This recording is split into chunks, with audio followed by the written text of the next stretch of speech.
I just want to go ahead and thank Tim and Michelle for putting on an amazing wedding. Let's give them a round of applause. Right? And aren't Davis and Taylor such an amazing couple? Yeah. Man, and Taylor makes a beautiful bride. Well, first I want to begin with a quote from Webster's Dictionary that defines wedding as the fusing of two metals with a hot torch. Well, you know something? I think you two are metals. Gold medals, okay? I want to start with that, alright? As most of you probably already know, my name is Thomas Dean, and I have known the groom for quite a long time now. Since I have known him for such a long time, we have many inside jokes like the one I started with. We have many stories. There are so many stories that I could have told, but since this is only going to be about a 45-minute speech, I thought I'd just narrow it down a little bit. So today I want to begin by telling the story that Davis, my brother, met one of the sweetest, funniest, coolest people in the entire world. And that happened 19 years ago when I was born. I don't remember much about that day. I was a little busy, but that's true. Mom was kind of busy as well. So to fill in some gaps, I really want to share the evolution of Davis today. For those of you who knew Davis and I growing up, you knew that Davis was the quieter, more reserved one, while I was kind of the crazy one, I guess you would say, right? Davis was in the house trying to solve a Rubik's Cube, and I was in the garage mixing chemicals just to see what happens. But growing up, Davis and I did have a couple similarities. Not very many, but we did have a couple. And for example, we were both extremely attractive, right? Me more like just like a handsome, good-looking kind of guy kind of way, and him more like a nerdy kind of way, I guess. He had the strawberry blonde hair, and I was rocking the Justin Bieber hairdo, which is probably why I got all the girls. So. But probably around 7th grade, everything started to change. It began to look like Mom started starving Davis and started feeding me all the food. And so up to this point, Davis is in the 10th grade, I'm in the 7th grade. Davis did not have a great track record with the ladies. So the other day, preparing for the speech, I go up to my parents and I'm like, why did Davis have such a bad track record with the ladies? He looked kind of like me, so what's the deal? But on a more serious note, I will never forget what my mother told me. She told me several stories about Davis preparing for different milestones in his life.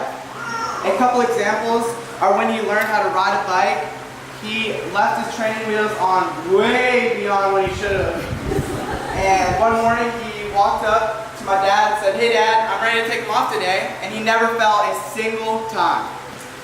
Also, when he learned how to swim, he kept on those swimmies for such a long time. And when he finally decided to take those swimmies off, he swam like Michael Phelps. And the reason I share these stories today is because this really illustrates Davis' personality so well. While I was running around trying to make every girl I laid eyes on my girlfriend and refusing to put training wheels on my bike, Davis was patient and careful, and he waited for the right moment to go after the girl of his dreams.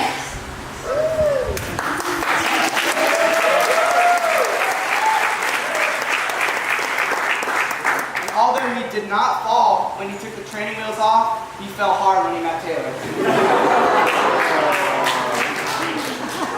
Taylor, it is an absolute understatement to say that we are proud and thrilled to have you join the Dean family. You are a kind, loving, selfless, joyful, God-fearing girl who has treated my mother so well. And in case you didn't know, Davis kind of likes you a lot. To prove how far he would go and how much he would do to make you happy, I'd like to share the engagement story. Alright? So when preparing to ask the love of his life to marry him, Davis wanted every single detail to be perfect. In order to do that, Davis scoped out the place he was going to ask her about 10 to 15 times. Each time he went out there, I got the opportunity to play the role of Taylor.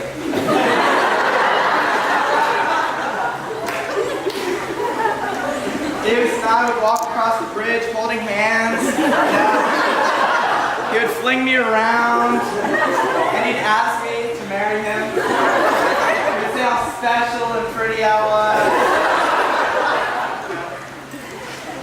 Sorry for everyone for that mental picture. Sometimes I'd say yes, but sometimes I'd say no, just so he'd be prepared.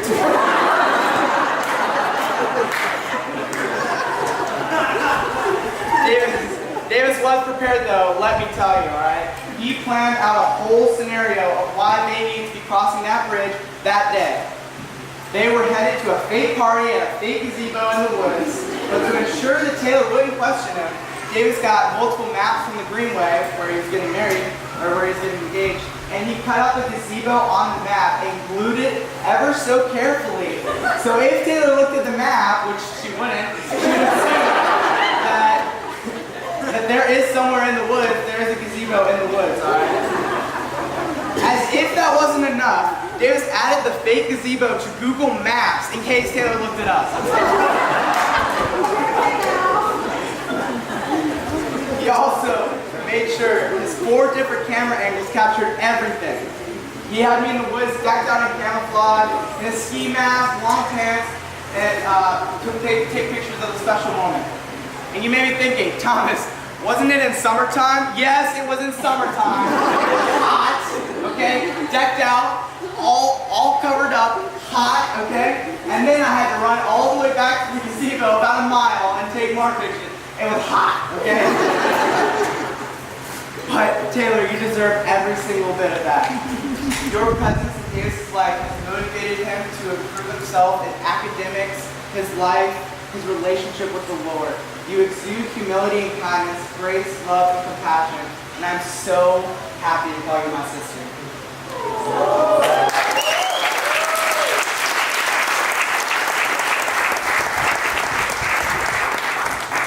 And Davis, you continue to set the bar so high of what it means to be a brother, a son, a friend, and now a husband.